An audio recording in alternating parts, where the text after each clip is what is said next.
Okay, so the next session is Discover Business Problem and Design Your Program, presented to you by Akino Chikara, Senior Director Portfolio Marketing, Noam Livnat, Senior Director Product Management, and Megan Smith, Brand Program Manager of MarkMonitor, and last but not least, our special guest, Melissa Tui, Legal Affairs Manager of MoneyGram. Please welcome them.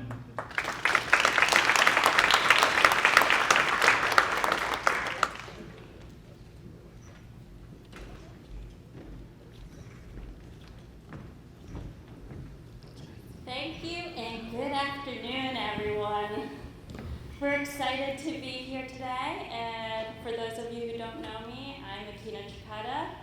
I'm the Senior Director of Portfolio Marketing here at MarkMonitor, and as you've all heard, today is, or not today necessarily, but this year is a very exciting year for us because it really marks our 20th anniversary. And as industry leaders, we've really learned a lot throughout the past 20 years.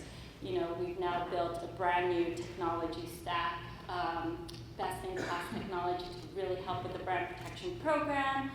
We've really focused on building out a team of experts to really help make a difference and drive impact to brand protection programs.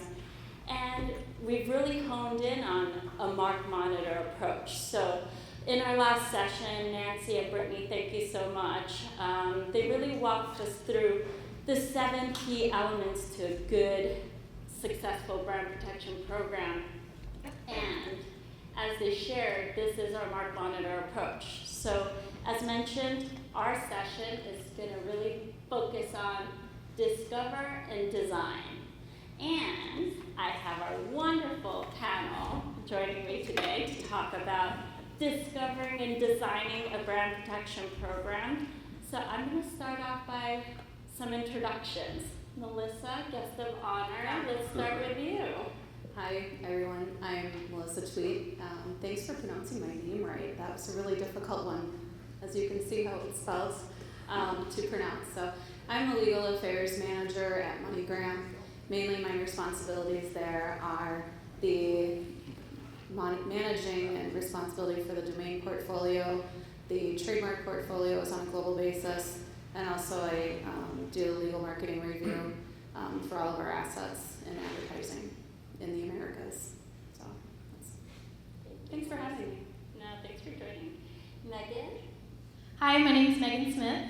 I have been at MarkMonitor for just over 6 years. Originally from the East Coast, so I transplanted out here about 7 years ago. I look back sometimes when I have to travel back to see my family, but for the most part, Boise's really sucked me in. I am most recently have been a customer success manager, so managing the direct day-to-day contact with a variety of clients. Primarily, I've worked with a lot of pharmaceutical clients, but I've supported customers in a variety of verticals as well. Thank you. Noam?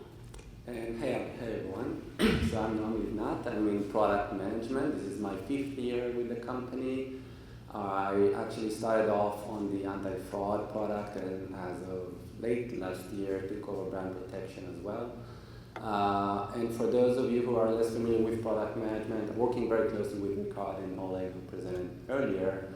And we do a bunch of things. I think most importantly, we are in charge of making, prioritizing the different opportunities that we have to improve our services and our platform at any point in time, and establishing which ones are the ones we're going to follow and execute on next, and working with our engineering as well as our operations teams on executing those. Great, thank you.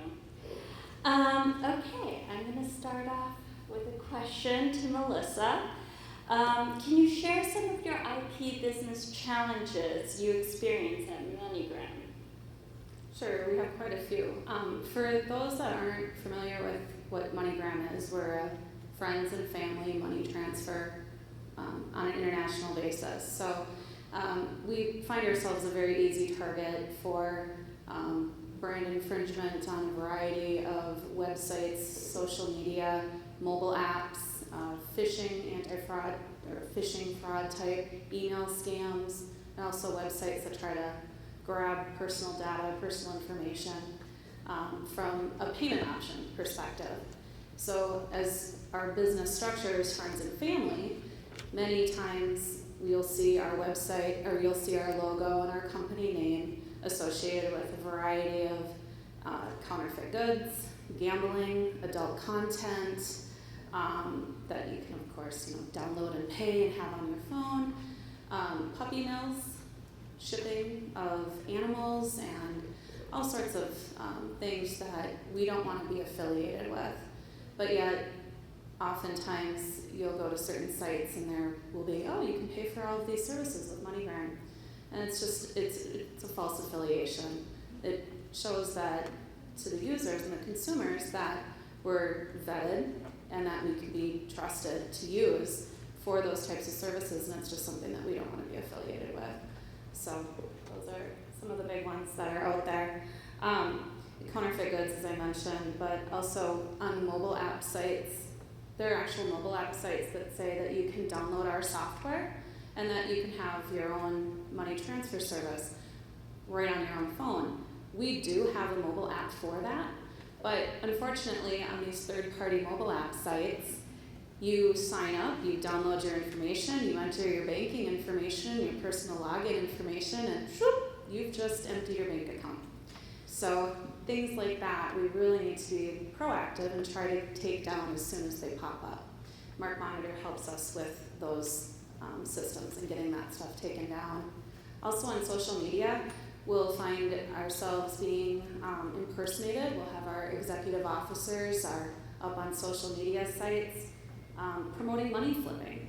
No, Alex Holmes is not interested, our CEO is not interested in having you send them $100 for a quick make $10,000 by sending, to certain these sites. Once you send your money, unfortunately, because we're a cash-in-hand money transfer service, your money's gone, and it's very difficult to get that back.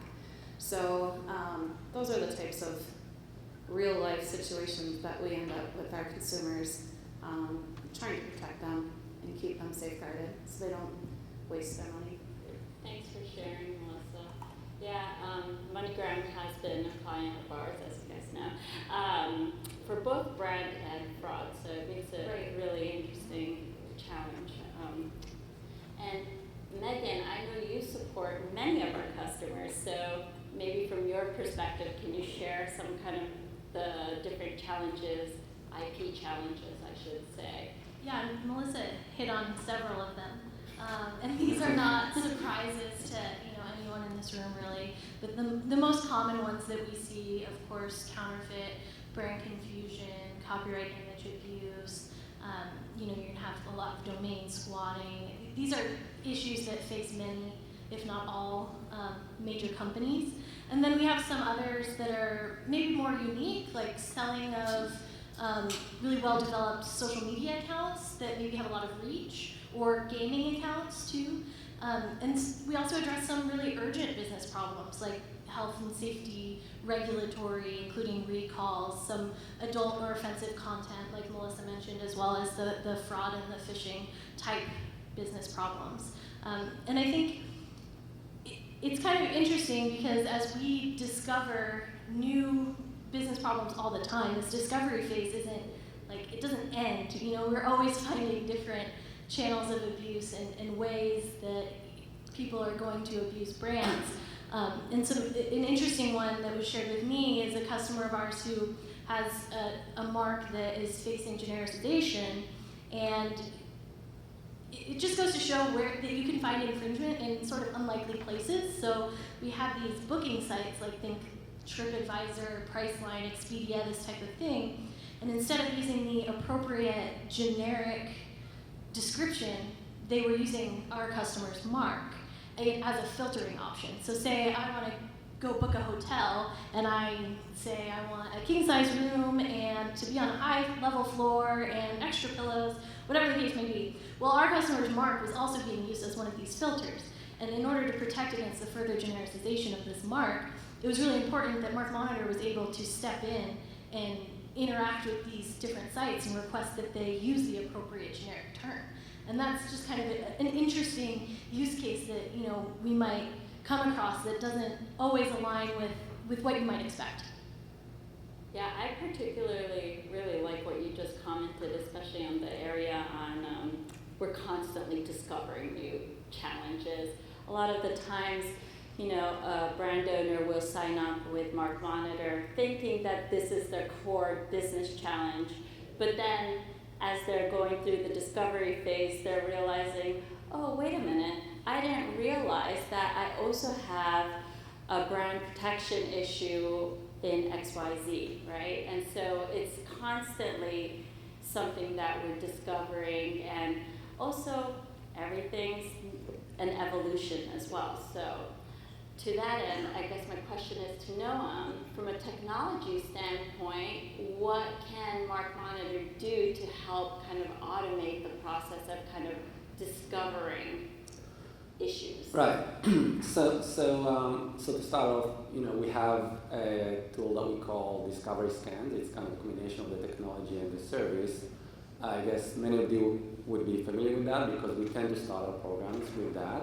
But I think it's also very much recommended to repeat these scans periodically and at least annually. And the goal of these scans, they tend to be rather simple but very broad. So we could set up scans just using the brand name.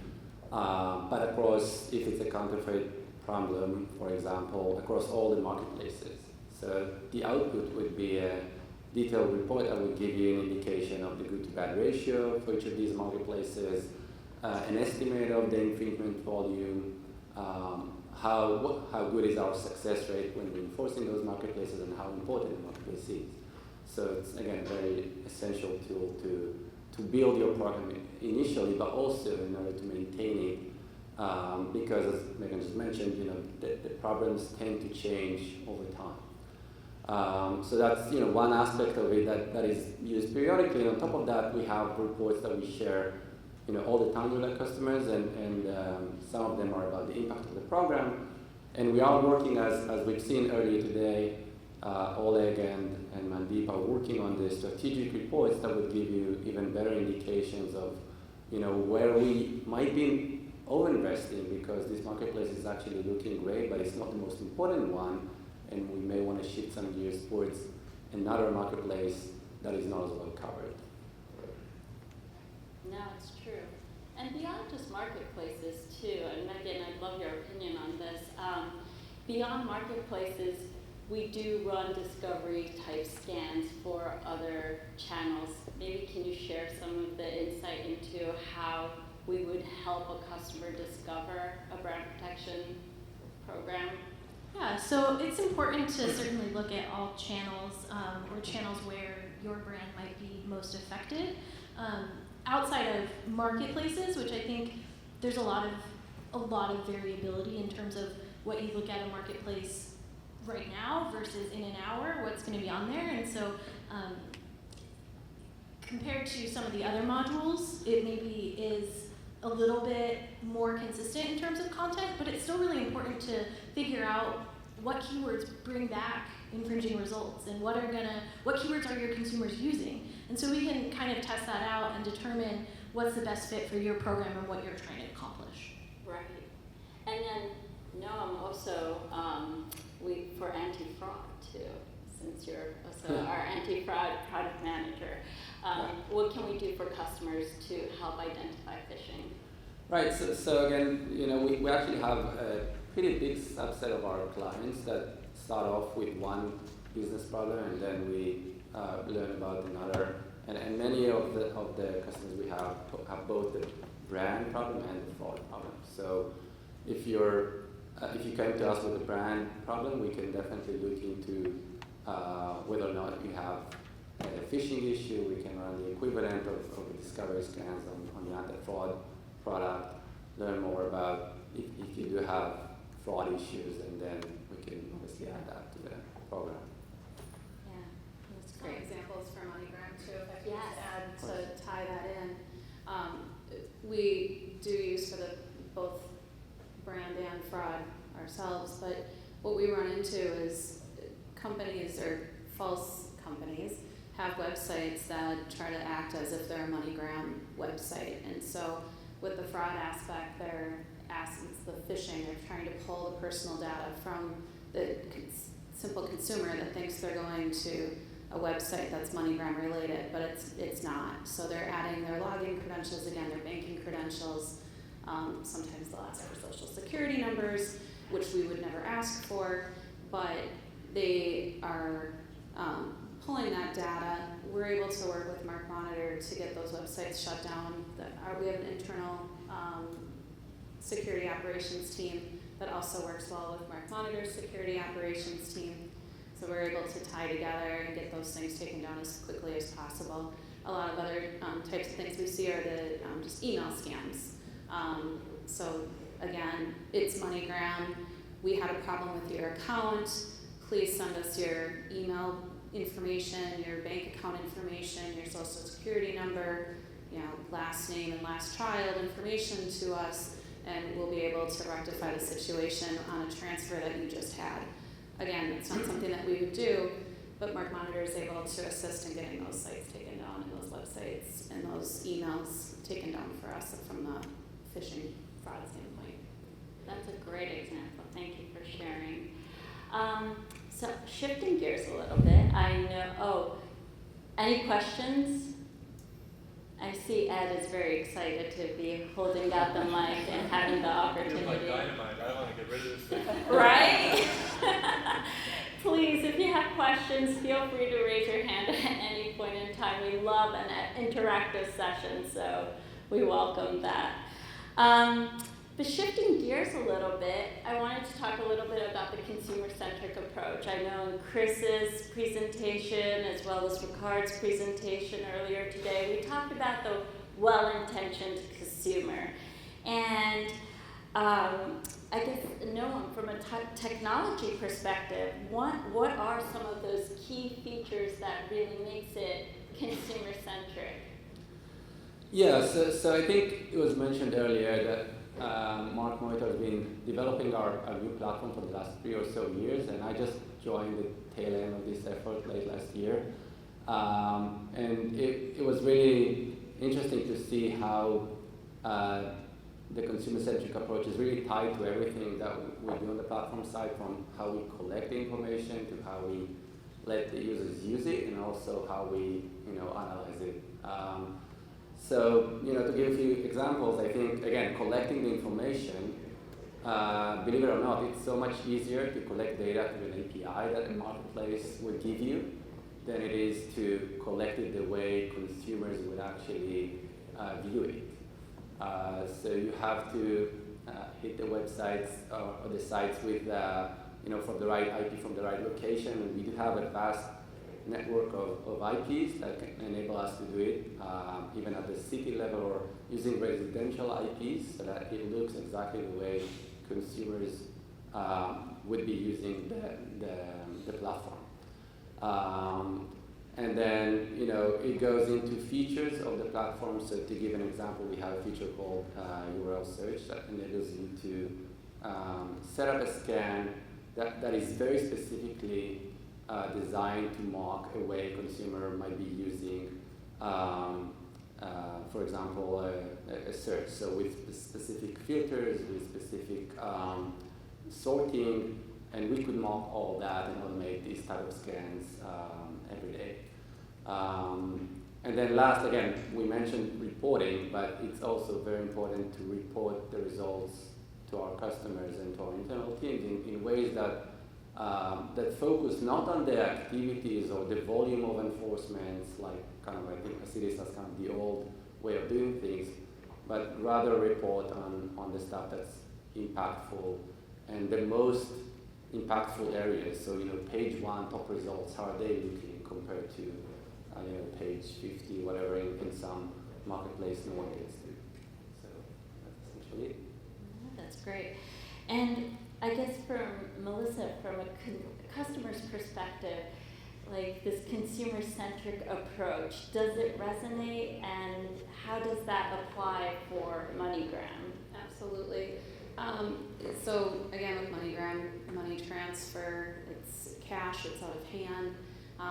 safeguarding our consumers from being defrauded and misled into buying counterfeit goods and illicit drugs or whatever it is that they're finding on the internet is so very important that we don't want our consumers falling into those traps. But we're very compliance driven as well, so we want to make sure that we're not contributing to that counterfeit illicit drug, whatever it is that's out there. We of course don't want to be affiliated with all the negativity that is associated with that. If somebody gets harmed from buying some pill on the internet and they bought it through MoneyGram, that looks very bad for MoneyGram. We don't, again, approve of it. It looks like the sites are vetted because they have our logo out there. Oh, it must be a good site because, they offer payment by Visa, MoneyGram, and PayPal, and all the other, money transfer payment options that are out there. That doesn't mean that it's a vetted site. It doesn't mean that we're affiliated with them. So knowing that MarkMonitor is on our side on being able to find those illegitimate sites and to act on that and get those taken down and shut down from a phishing and a fraud perspective, it's just really important that we're all on the same page and able to tackle those and get them into compliance as quickly as possible. That's great. And this consumer-centric approach, for those of you who don't know, is a relatively new concept for us. I think we rebuilt the technology stack like 2 years ago-ish. And I'm kind of interested because MoneyGram's been with us for many years now. And so have you seen a difference in how the program's running today compared to how it used to run a long time ago? Right, so I started only 2 years ago, about 2.5 years ago, I started with MoneyGram. Before I started, the searching that MarkMonitor was doing on our behalf was very deep into the internet, and it had a very broad scope of what it was looking for. When I first started, the reporting that is fabulous was very extensive. And I realized that I'm only one person and I was not able to have all of the 3 hats that I do wear, and that there were ways that we could make this more efficient. And I was all about just the whole workflow efficiency, and with that we've been able to work with our CSM and make some changes to the way the program was being run as far as the brand enforcement program, to focus on keywords that our consumers are going to be stumbling upon on the internet. And so we have narrowed down our searching a little bit with kind of the top most egregious keywords that MoneyGram is affiliated with. We're also able to kind of beef up with that our cease and desist efforts. I think a lot of our time of our analysts was spent doing the research and going so deep into the internet and searching such a broad category without any kind of specific keywords, that the time spent on cease and desist efforts, the enforcement efforts, were a lot smaller than pulling these reports together. So we were able to kind of flip that to, let's focus on what's really important out here. Let's focus on what our consumers are really finding and being defrauded in and losing their money on, to and then auto-enforcing on those. So I don't need to have a report that says, yes, here are some gambling sites, how do you want to act on that? MarkMonitor knows we don't want to be affiliated with that, take it down. So we have auto-enforced on cease and desist efforts with a lot of our top egregious matters. The other side of that, though, is that we do have agents that are allowed to use our logo, and we have agreements with them. So we have agents all over the world that promote our services, which is great. So that's the one thing that MarkMonitor will send these reports to us and say, okay, we found this site out here. They're saying they're affiliated with your services. Are they actually affiliated? And then on the back end, I'm able to dig in and see if they're an actual affiliate of ours, if they're in our system or not. And if they're not, then it's just another, scam site out there wanting business. So it's just nice to know that we've been able to tack it in a little bit more and make it a little bit more efficient. No, that's great. And I was was just going to say, the customer feedback that I've received so far has been overwhelmingly positive also. I think that the consumer-centric approach, it does allow us to prioritize better, measure impact based on visibility, and also, in many cases, improve time to value compared to the kind of boil the ocean approach that maybe we've done in the past. And I think too, we have some customers, like I said, overwhelmingly positive. We have some that outright say, we only care about what's visible because that's what drives our revenue. We have other customers that have pretty unique health, safety, regulatory challenges. And so if there's an issue maybe that's not as visible for that type of client, then we still want to be able to pursue that too. And I want it to be clear that just because we have this consumer-centric approach and model in our mind and at the forefront doesn't remove our ability to be flexible.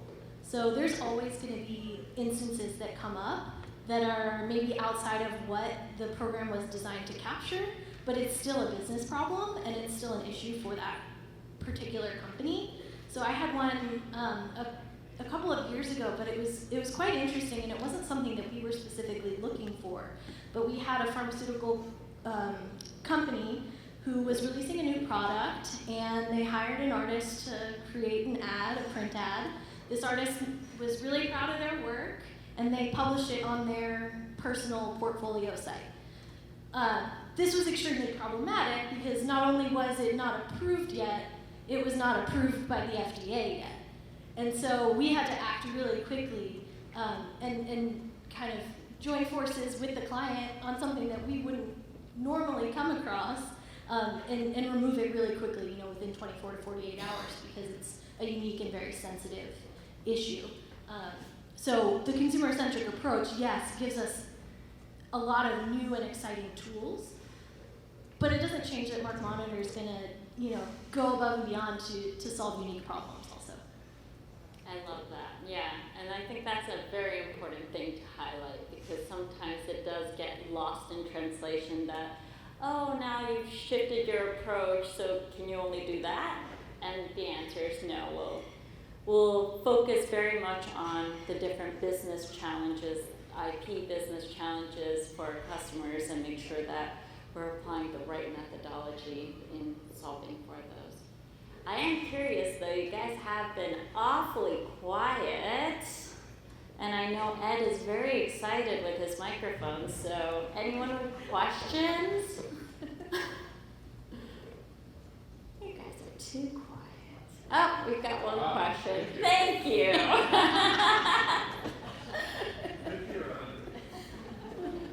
So I told Michelle that I would ask a question. So as a global company, what do you think is the biggest issue that you run into as far as just scope of issues? And I know like one of our biggest issues at MasterCard is dealing with a lot of different partners and having them, I guess, follow certain rules about using logos and that kind of thing, and they don't always follow those.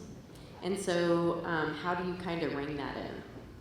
It's a good question. It's a difficult one to answer. I wish I was able to have an easy solution to that. Oftentimes, I don't think anybody has ever asked us to use, besides our affiliated agents that we have a contract with, to use our logo. So being able to kind of rein in on that, it's very difficult, and it's so proliferated out there for all of the amount of payment options that, or how we appear as payment options on all the different sites that are out there. You experience the same thing. I honestly don't have an answer. We would love for those sites to come to us and say, hey, can you vet our product? Can you make sure that this is something that you want to be, involved with, that you want to be affiliated with? And that would give some source of comfort to our consumers. Unfortunately, that just doesn't happen. So that's our problem. That's what we need to deal with. Us too. Yeah. Thank you. Did Noah or Megan, did you guys have anything to add to that, or? That's a good question. It's a tough one. It's what we deal with on a daily basis, and there's just really no answer except the typical whack-a-mole and being able to tackle as many as you can. Being able to be consistent with the cease and desist efforts, so I think is, and having a tiered approach to the cease and desist efforts, I think is really important. A majority of what you see out there, we're not affiliated with. Our brand is not associated with buying goods and services on the internet. Our brand is associated with friends and family. So if you see our brand being used in ways for buying a pill or buying a pair of sunglasses or a Louis Vuitton bag, MoneyGram's not affiliated with it. It's not something that we market. So I think in our marketing initiatives, we don't promote that we are affiliated with, the purchase of goods online and services. We do, on the other hand, though, we do have payment services for utilities and child support and various types of, the cell phone bills and utility bills, etc. So we do, but we then have a code that the consumer is supposed to use when they're making those money transfers, or if they're doing a money order or whatever it is that they're doing with our services. So those are legitimate payment offers. The goods and services, though, it's just not our market.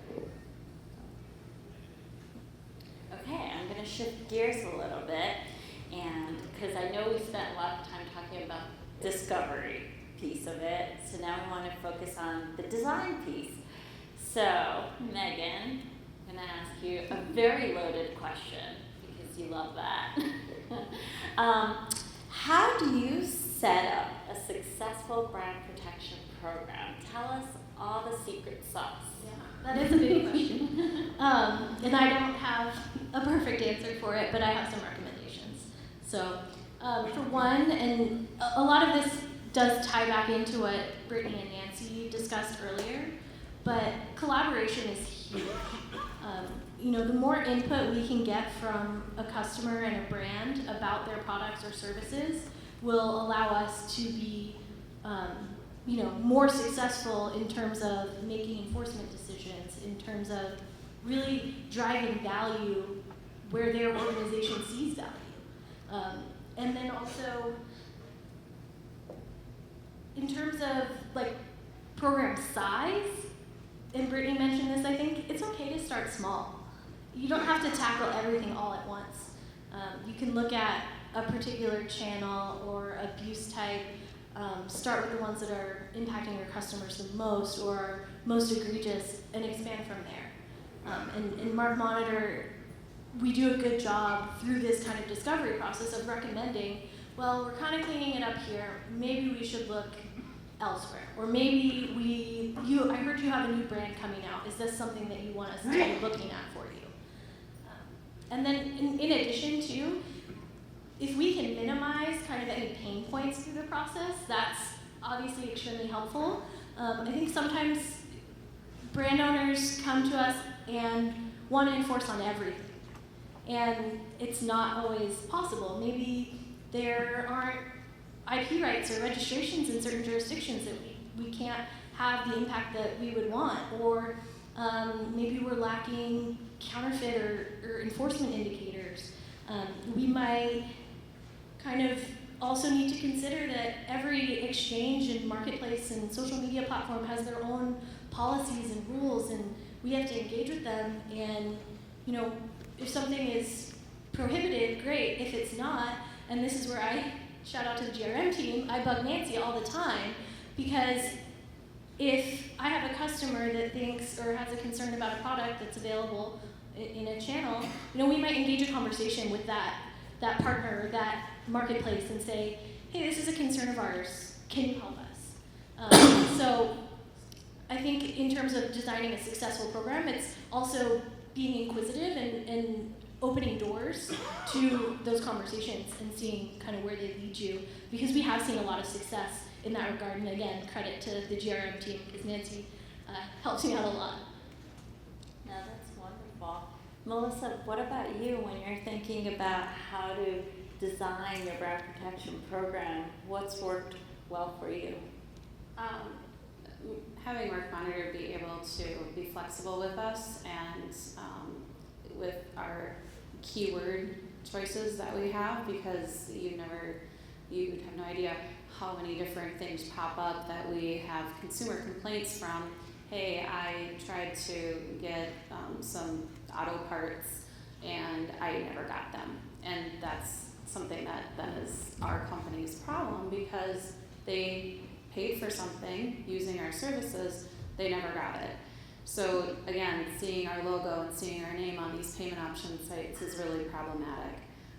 So having MarkMonitor be able to help us with our keywords, help us find those most egregious sites and being able to take them down is just so important to our brand and our business. Auto enforcing, so I'm not spending my time looking at things that we know we don't want to be affiliated with. That's been very helpful and important. Again, the consumer-centric, the consumer focus.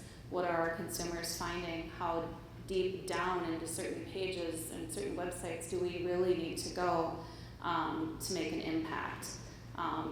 It's such a vast, as you know, the internet is just so deep and vast, and everything that is out there. You obviously cannot stop everything, but if you're stopping the things that are important for your brand, it's just going to help you out in your compliance efforts as well. Having a cease and desist program with MarkMonitor, they're helping us send our cease and desist letters out. We have a tiered, structured, depending on what it is that we're trying to tackle. We have different letters for each type of, if it's a payment option, if it's a gambling site, if it's a drug site. And then we also have different tiers to that. So we have like a weak payment option, a more friendly payment option, I should say, site, or a cease and desist letter, to then going up, hey, you didn't respond. We're going to be a little bit more serious about what we requested you to do. Please take down our information, all the way up to the ISP. And for the most egregious sites, like the gambling and the drug sites, the illicit drugs, the steroids, being able to tackle that at the top level, and hoping that the ISP will be responsive is really important. And then being able to collaborate. So another piece that MarkMonitor has been very willing to assist us with is with our financial investigations unit that we have internally and our security operations department. They also find websites, and we work with law enforcement agencies as well. And they're able to send us stuff. We're able to send that on to MarkMonitor, and our analyst is just really, really good about getting that stuff sent out, getting the cease and desist letters sent out, and being proactive also helps. Thank you. And Noah, I know I certainly hound you with this question on a regular basis, and I'm sure on behalf of others, this is a burning question, but tell us about the upcoming roadmap and what are some key features or exciting product updates that's going to help our customers with their brand protection program. Sure. It's me kicking. So, but before I do, I'd like to take a minute to share with everybody how we work. So we're an agile shop, meaning that we ship software very frequently. So our sprint cycle time, for those familiar with the terminology, is 2 weeks. And that's, it's pretty much the most common product development methodology these days, and for a good reason. It has many advantages. For me in product management, one of the key advantages is that we can always pretty quickly adjust to any feedback that we hear and any new needs. And so we like to come to both our internal teams as well as our customers and ask them questions and get feedback. So if we come to you with stupid ideas, please let us know. Be candid with us. It's always very important for us to hear your needs, and again, we appreciate candid feedback. As for our roadmap, it's actually probably the least convenient time in the year for me to talk about it, because we just started our 2020 planning. So that's going to go for the next few weeks for sure.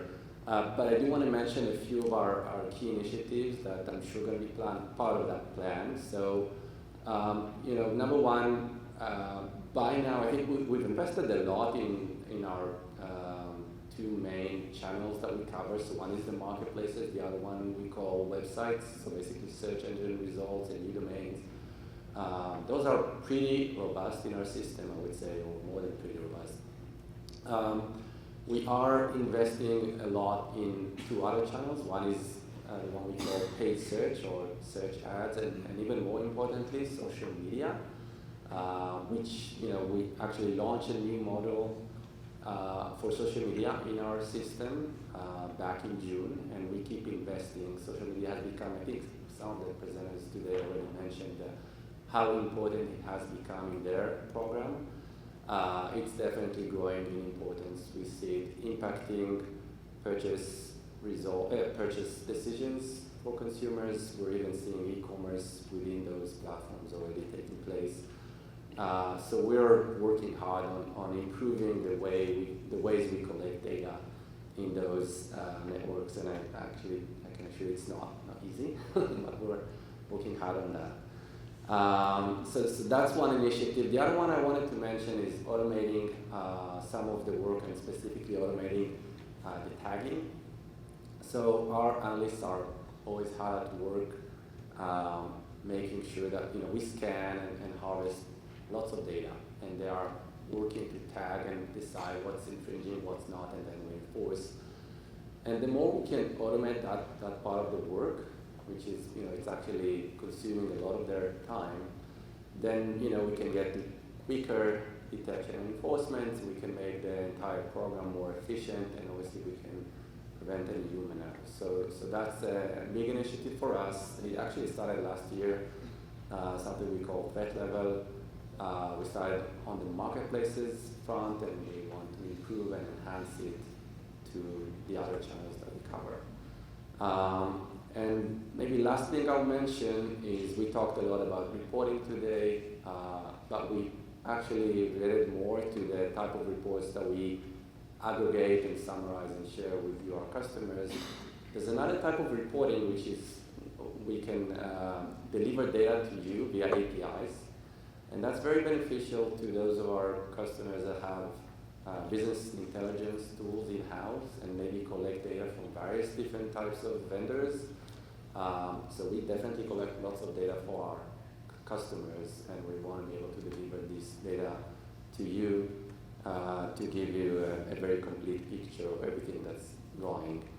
And we do have some of these APIs ready, especially on the marketplaces front, but then we are actually already working on enhancing this. Internally for us, we do have the data warehouse component already ready, so we're collecting the data the right way. We still have some work to do in order to expose it to our customers, for you guys to be able to pull this data from us. So, sure. Any questions from the audience?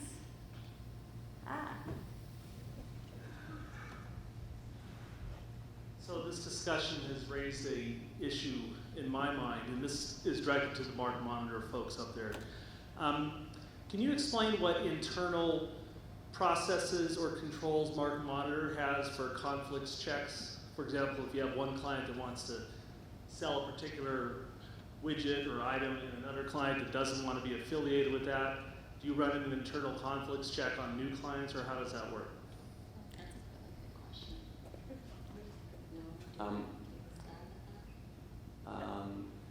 Yeah, I'm not aware of too many conflicts that we've hit.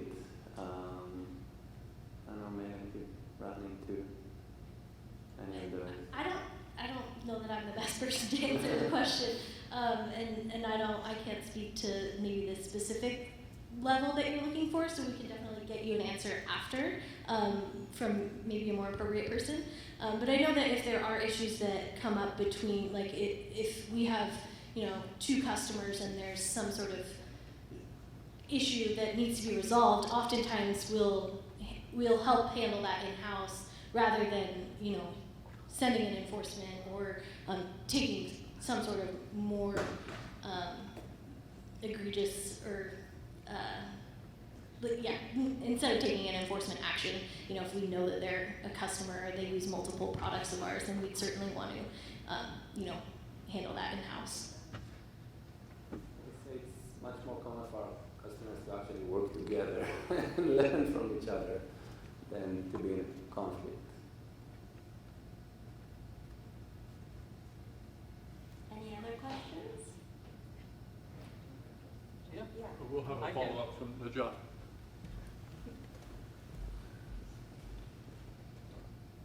I am the Jeff. I run the engineering team. So, if I understand your question correctly, are you asking about the conflict that the system would have in order to, you know, help protect brands for different clients? If there's any conflict, you know, in Correct. Theoretically, if one client is trying to do one thing online and another client says, well, you know, that's what we want to enforce against.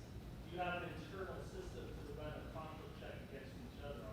Great question. So each client is set up independently, and all our processes run in parallel, and there's no conflict as such. So we basically run, you know, separate searches, separate scans for each of our clients.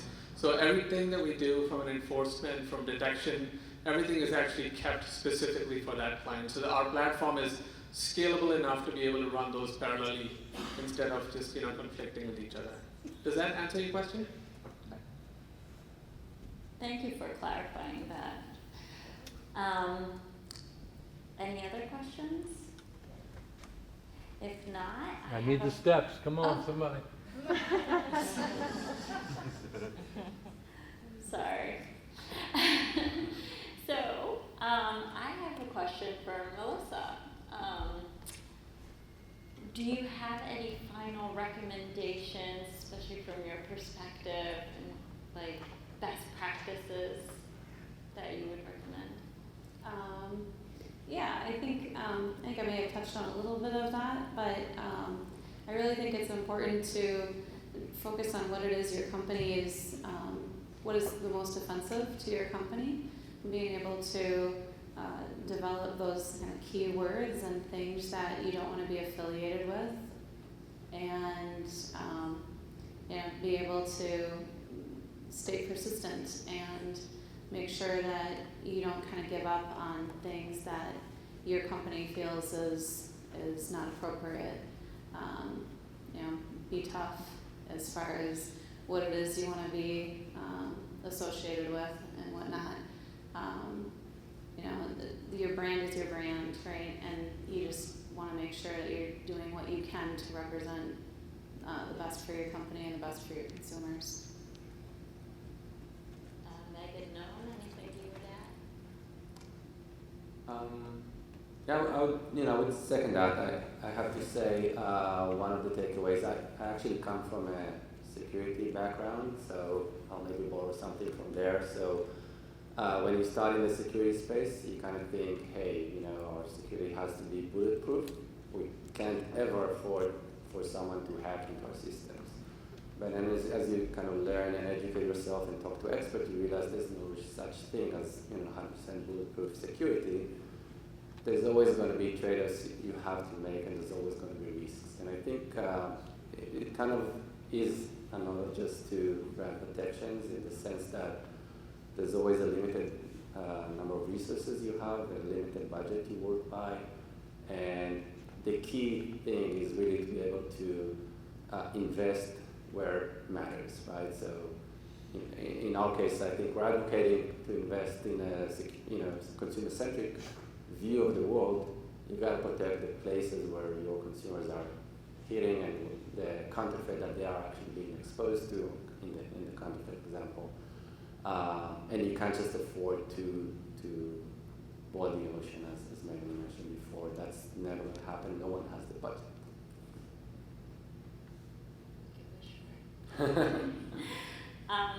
Well, with that, thank you so much to you guys for joining, and thank you for the questions and for listening to us.